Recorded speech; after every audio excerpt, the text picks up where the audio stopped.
for most of you.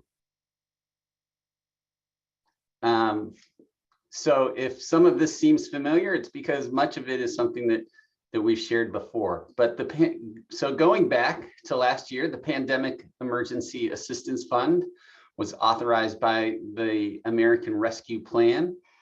$1 billion was set aside to assist needy families impacted by the COVID-19 pandemic.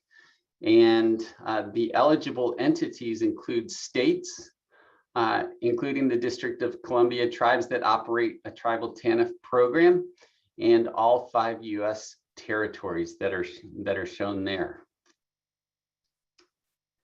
If we can go to the next slide.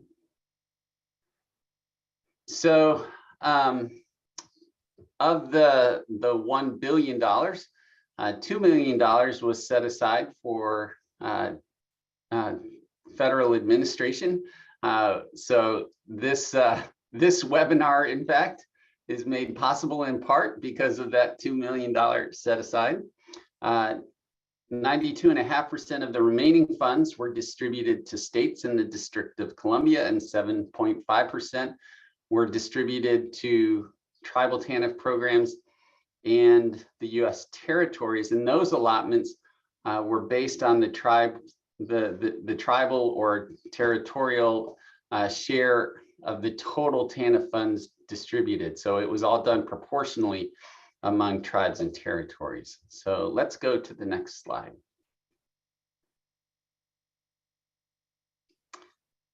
So all of the tribes had to submit written requests for funding by June 9th. And in fact, every tribe that administers a TANF program got their request in on time. And so all of the tribes were provided the full amount of funding that was available for their particular tribe. The thing that is still outstanding is the timeline for expending funds. The most important thing to know is that you must spend the amount of funds that you were awarded last year by September 30th of this year. So a little over 6 months from now, hopefully you will have spent all of your money. The funds that you do not spend would have to be returned to us, and then we would reallot them to the tribes and territories that have spent their funds, and then those funds would have to be spent within 12 months of being awarded. So a little bit more on that yet to come when we talk about reporting. But if there's sort of a refrain that we keep coming back to, it is please spend your Pandemic Emergency Assistance Funds by September 30th, 2022. Next slide.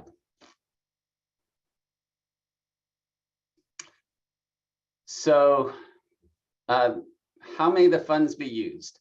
The funds may be used only for certain non-recurrent short-term benefits, and a smaller portion of the funds may also be used for administrative expenses. But this slide tells us a little bit about what's meant by a non-recurrent short-term benefits. And so there are 3 bullets there that sort of point to the regulatory definition of what is meant by a non-recurrent short-term benefit. And then the last 2 bullets that are featured with a red bullet, making them subtly different from the first 3 bullets, is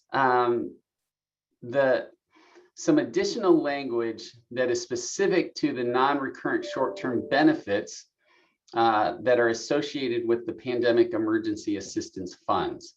So non-recurrent short-term benefits are designed to deal with a specific crisis situation or episode of need.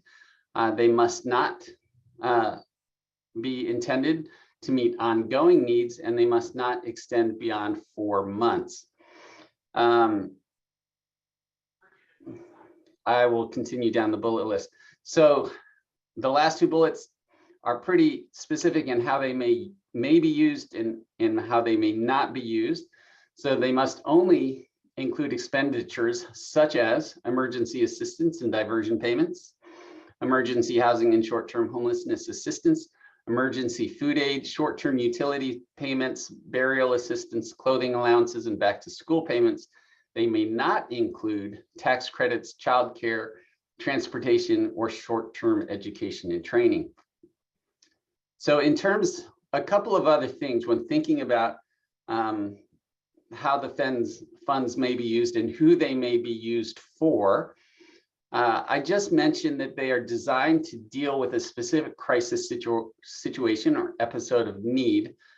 As we've thought about that and interpreted it, we have concluded that all families have been subject to the COVID-19 crisis.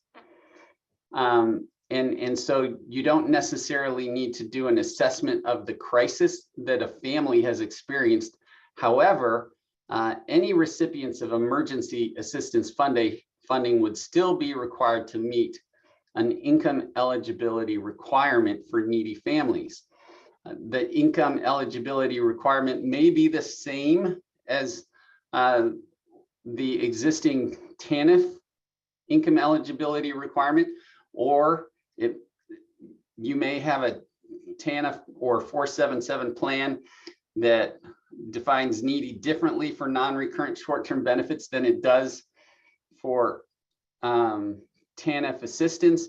And so the income eligibility could be that of the other non-recurrent short-term benefits that are identified in your plan, or it may be entirely different.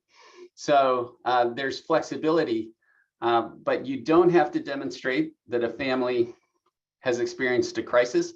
They've all experienced crisis, but you do have to demonstrate that they meet an income eligibility requirement. The other thing too is that whatever benefit is provided, you should be able to draw a line between the benefit that's provided, that it's actually fulfilling a need that has arisen as a result of the pandemic. So keep that in mind as you're planning how to use your funds. Let's go to the next slide. So I mentioned that funds may be used for administrative costs. All of the tribal TANF plans and 477 plans should include an administrative cost, and whatever percentage has been identified in your approved plan is the amount that may be used for administrative costs. And another note that comes from the law is that grantees must use funds to supplement and not supplant other federal, state, tribal, territorial, or local funds. Let's go to the next slide. So for reporting, we have issued a form that may be used. It's called the ACF 196P, and that's available on our website, and instructions are included.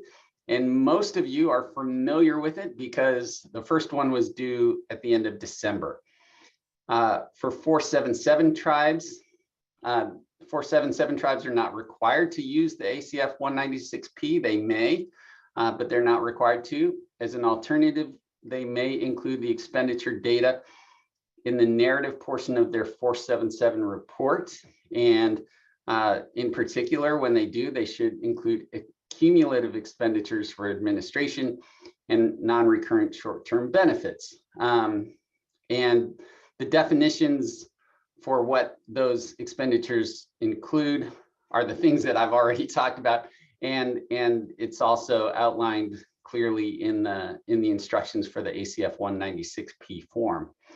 The next report is due December 29th, 2022. It is very important that you not only spend all of your money by September 30th, but that then you submit the financial report by December 29th, 2022, because that's the report that we're going to be using to determine the reallotment that is distributed to those tribes that have spent all of their funds. When submitting the ACF 196P, it should be emailed to the Pandemic Emergency Fund email box. Alternatively, 477 tribes may send it to their Bureau of Indian Affairs, AOTR, who will forward it to our box. But those are the reporting instructions. Let's go to the next slide. So the reallotment will reallot the funds that have not been spent by the end of September 30th. So any funding not spent becomes subject to reallotment, and it will be reallotted to those tribes or territories that have spent all of their money and have indicated that they would like to be included in any reallotment, reallotted funds. And that's something that will need to be indicated on the December 29th report as well. If you don't hear anything else from my presentation, I hope you hear that the funds need to be spent by September 30th, 2022. I did see, I got a question from Margaret Zintek as to whether this information will be shared at the 477 conference in May, and we can easily incorporate this into any presentation that we do in May. We're happy to do that. But that's sort of the review. I think that at this point, I'll turn it over to Deborah, who will tell you more about how the pandemic emergency assistance funds may be used because of needs that may have arisen as a result of increased utility costs. Thanks so much, Stan. Yes, Stan went over all the different eligible uses of the PEAF funds, and just wanted to alert you all to one use that we have recently written about on our website. So on the Office of Family Assistance website, we have a relatively new brief that we published on February 1st in conjunction with the White House's recognition of National Energy Assistance Day. So it can be found right on our homepage or on the specific page we have dedicated to PEAF fund resources, which is there on the screen, and we can also provide that in the chat. So if we go to the next slide, the brief just sort of outlines what many of us are well aware of, that due to the pandemic and other contributing factors, energy costs are higher than usual this winter, and that can be especially difficult for families that have already been hit economically by the pandemic and are struggling to meet basic needs. So we just want to remind you that, you know, the one-time payments that could be considered a non-recurrent short-term benefit paid for by PEAF funds could really help families that are struggling to heat their households this winter, or direct payments to utility companies can be made as well with the PEAF funds. For those grantees that still have PEAF funds that you're considering how to distribute to families, if you've already provided one-time payments to families, there would still be an opportunity to provide another payment specifically geared toward energy costs, because that would be addressing a new and different specific need for families. So we just want to make sure you're aware of that, and also other resources that are available through the federal government, such as the Low Income Home Energy Assistance Program, the LIHEAP program, and the Emergency Rental Assistance Program that is being run out of the Department of the Treasury. So if you have questions about those programs, we can definitely help connect you to the right federal colleagues. And if you have specific questions about how to use PEAF to help families with energy costs or other basic needs, we are happy to answer them. Thank you so much. So I noticed that we received a question about supplanting and supplementing. The question being, do tribal TANF programs have to utilize the TANF funds for emergency housing, utilities, et cetera, before we can use pandemic emergency assistance fund? So the idea with supplanting and supplementing is if the tribe ordinarily uses a certain funding mechanism for providing for a particular set of needs, then they should just continue to do that. But there's nothing that would prevent a tribe from doing that. And then in addition to that, provide some additional assistance. For example, when I think about housing, if you're providing for rent and say an existing program, whatever it is, say the rent was, I'm just going to use numbers here that are completely fabricated just for the sake of illustration. But if you had a monthly rent of $1,000 and there was an existing program that meets $500 of that rent, you would continue to use the existing program to pay $500 of the $1,000, but there would be nothing to prevent you from using the pandemic emergency assistance funds to pay an additional $250 of the remaining balance that's still due. So I hope that's helpful and gets at what you're asking.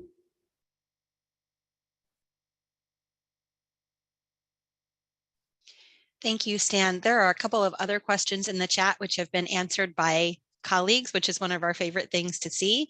And there is a question about the copy of the presentation, which will live on the Peer TA network, and we'll go ahead and link that in the chat as well.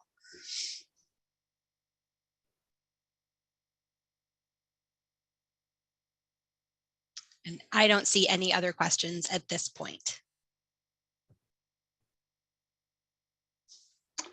Great. So I think that leads us to our tribal representative, Lori Theros, who will be talking to us about Klamath's experience in how they have spent or are spending the pandemic emergency assistance funds. Good afternoon, everyone. I'm Lori Theros. I am the interim TANF program manager for the Klamath tribes. I think we probably have done the same things as most other tribes have done. We certainly didn't realize we were going to have to use burial assistance as much as we have, but we've assisted 17 families so far, and there's still 4 or 5 that are getting information to us. We did delay our one-time payment because the tribe was spending their CARES money and put out a little bit of assistance right in the fall. And then right before the holidays, they gave another subsidy payment, or however you want to describe the CARES payment. So we are getting ready to send that out now to our TANF families. We're still pretty cold here. It's like 21 last night. So the need for wood and different things that the families have already exhausted everywhere else. It's kind of exciting to be able to offer them something. The program I wanted to talk about real quick, though, was the one-time school payment. And we're a small tribe, and we're a post-terminated tribe. So our members have really scattered throughout the United States. We even have a couple in Mexico. And we were able to send out flyers and applications and ask tribal members if they wanted to fill out our application and see if they were eligible. We help people from Florida to Washington State to Southern California. We're just spread all over the place. It makes me kind of sad. Colorado and Montana. But that was really exciting for them to be able to maybe get school photos or something that there's no way they were going to be able to stretch their TANF money to do that. Or sports or because sports are coming back. So most people with our tribe, we do not assist people that live outside of Klamath County. So people were calling me saying, is this real? I mean, can you really help me? Because I don't live in Klamath, I don't live in Oregon. And so we had a lot of really excited tribal people that we were able to help their kids for going back to school. And I don't know that I really have too much else. I think everything else that we have done has been in the same, word for word, what we're supposed to spend it on. I don't know if anybody has any questions. Hi, Lori. Thank you very much for that. There is a question in the chat and it says, what are your amounts for one-time payments? So we did a scale. We did 150 for one child, and then we did 250. I'm estimating because I don't have it in front of me, for two, and then 375, I believe it was, for three, and then we maxed out at 500. We didn't want to get them in trouble with any other program so that they wouldn't be able to get their assistance that they need from HUD or anywhere else. So we did, our largest family was a family of 5, and they received $500, which would have been $100 per child. Mm-hmm. Mm-hmm. Thank you for that. I do want to do a quick reminder for folks that you're welcome to type your question in the chat or to raise your hand using the react button in your footer. If you click on reactions and raise hand, we'll see you and we'll be able to call on you to unmute if you have other questions for Lori. Lori, you might hear it be quiet. I'm sorry. I'm happy to share my flyer or my application or whatever anyone might want to look at. We just got a question about asking you. That's wonderful. We reinvented the wheel ourselves. We didn't have anything to go by, so we just kind of put it together, and we used we actually used HUD's sliding scale for the income, and that made it, we were able to help 50 families. We had to set a deadline because things were just coming in, and we had to go by completed application by a certain date. Mm-hmm. Mm-hmm. So, and then we went back and with TANF, since they were on TANF, the ones that were applying, and I'm like, you can't do both, but we'll help you with TANF for school closed. So yeah, you can't get TANF help and PEAF help is what I was told. So not for that item, same item. So I think that we can probably, and we writ large, our federal folks on the phone can probably help with sharing the application, Lori, if you're willing to share that. I'm sure we can come up with a mechanism for connecting folks with that. The second half of the question is asking about screening people in or out. So I heard you say that you had to set a deadline given the volume of interest, but can you talk a little bit about your screening approach? So it was just myself and my intensive case manager, and we just went through hundreds of applications, and they had to have something showing their kids were in school. That was an eligibility requirement, something showing that they were on track and, provide grades and school enrollment. That was kind of hefty, but it felt necessary to have that in there. Then, and we did have a lot of grandmas that applied for kids, but we had another person who was checking to make sure we weren't double dipping on any of the kids. That was kind of interesting. But we also screened for their tribal membership and their income. We went over their income. They had to provide income to us. And yeah, it was very interesting. That sounds like an enormous labor of love. And I do want to ask Stan and anyone else on the line if you can reflect a little bit on what you've heard so far, specifically a mechanism by which we might be able to share the application with folks. And while you're doing that, Stan, I'll remind folks that the question panels remain open. Yeah, I think we can certainly think about that. I know that we're recording this, and so perhaps we could share it at the time that we share the availability of the recording. Another thing that we can explore is simply distributing things through our regional staff when the materials become available. In terms of reflecting on other things that that Lori shared, I mean, I'm struck just by the reminder that families have been profoundly impacted. The idea that they've used some of the funding for the burial assistance for 17 families is a lot of families in a small community. And so I think it's just important when talking about this stuff that there's an awareness of that this is tied to real people with real families that have suffered real loss, and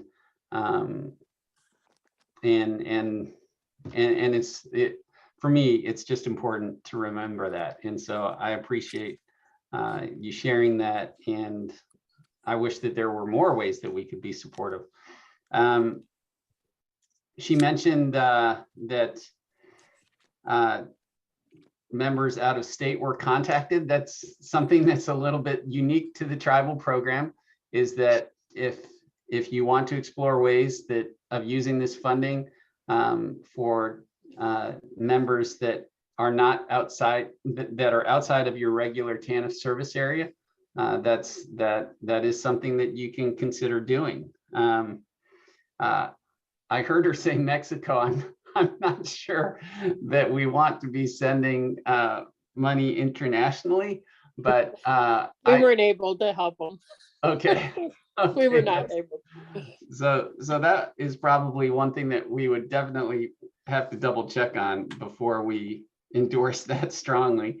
And I like one of the things that's valuable about providing cash assistance is that if you're paying directly for something, then you start asking us all kinds of questions about, well, can we use it for this? Can we use it for that?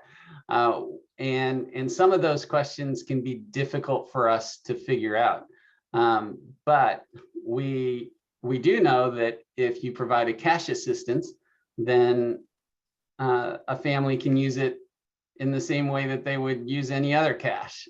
And so there's a lot of flexibility that goes with that. And that's something that I would encourage folks to consider as they think about how to implement their programs.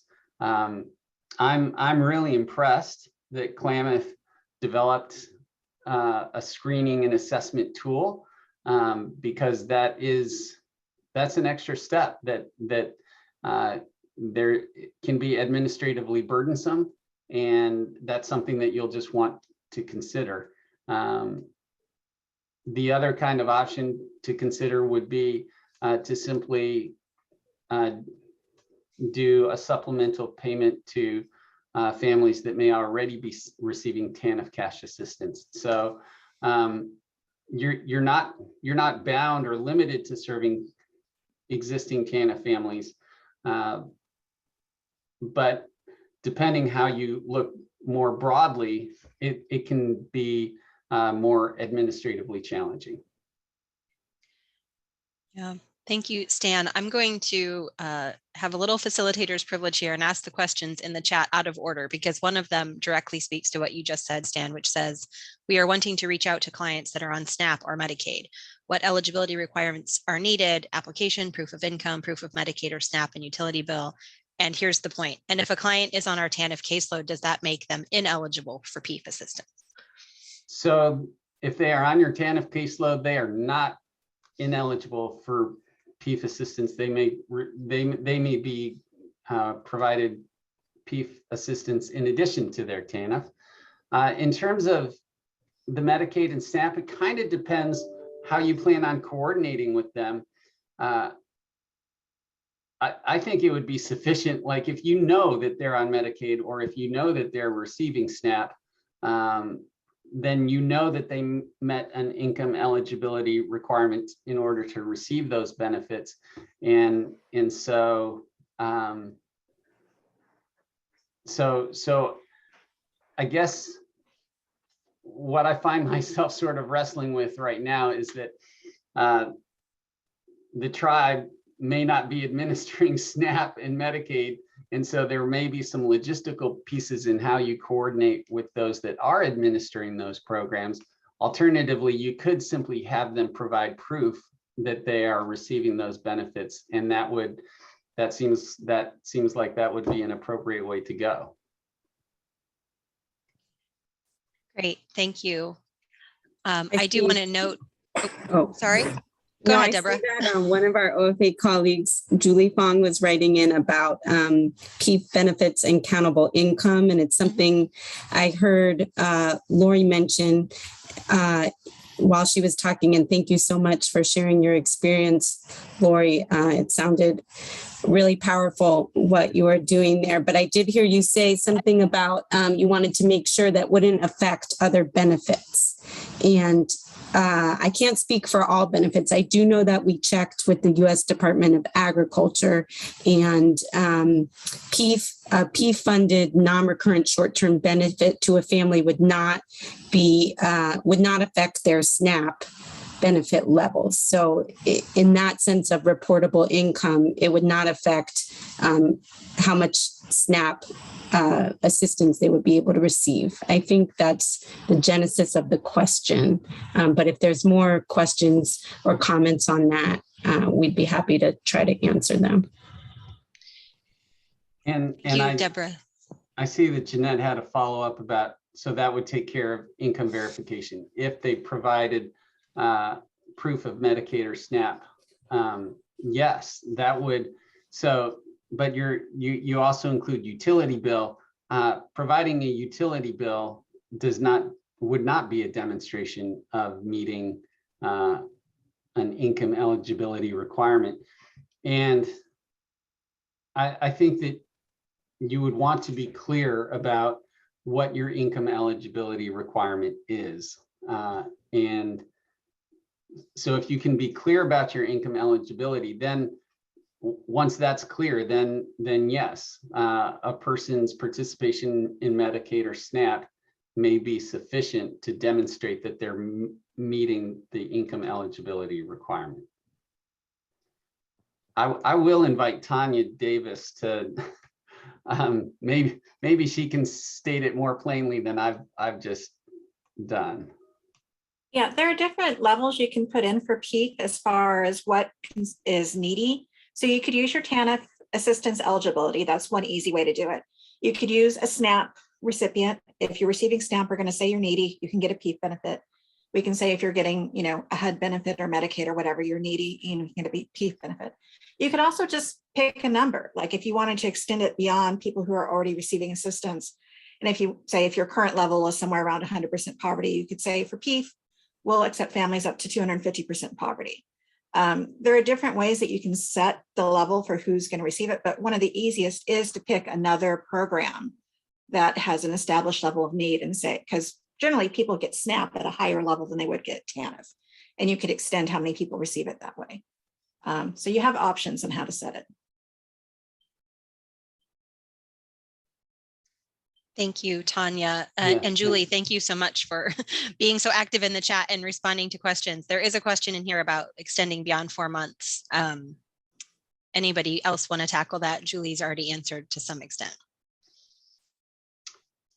So I think I haven't scrolled back to see the question, but yes, they are limited to 4 months. That was one of the definitions that's included in the regulations. And so that is a constraint.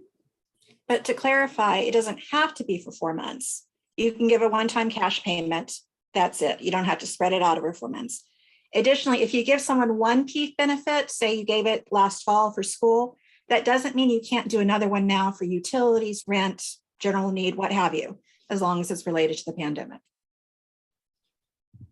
That's a very useful clarification. Agree. So I'm cognizant of our time running short and the questions seem to be slowing. So what I want to do is hand this back to you, Stan, and Deborah, and certainly Tanya, if you have anything else you want to say by way of closing, and then we'll hand it back to Lisa to officially close us out. I want to thank my team. I'm thankful for Tanya for her policy expertise. I'm thankful for Deborah for sharing about the connection to utility costs, and for Lori talking about Klamath's experience, and the technical assistance team for making the show run. Especially thankful again for Lori drawing attention to the fact that when we're talking about pandemic emergency assistance funds, there's ways that it can provide practical assistance, even if it doesn't come close to accounting for what families may have lost. It can make a difference to help families continue to get by. And so let's make it count where we can, and spend your money by September 30th, 2022. Thank you, I just want Stan. to echo the thanks and to Lori. And I also noticed that another tribal representative added their application, PEAF application in the chat. So that's super helpful. Thank you for sharing. I'm sure others will be interested to look at that and see how you've done it. So thanks everyone for sharing your experiences. Agree. Thank you very much, Deborah, and also to Lori and everyone else who's participated, to Julie for her help in the chat, as well as all of your great questions. The link to PeerTA is up on your screen. It's also in the chat if it's easier for you to copy it from there. And Lisa, we are going to circle back to you for a closeout. Thanks, Courtney. I just want to thank Lori, Stan, and Tanya and Deborah for their presentations. I also want to thank Georgia.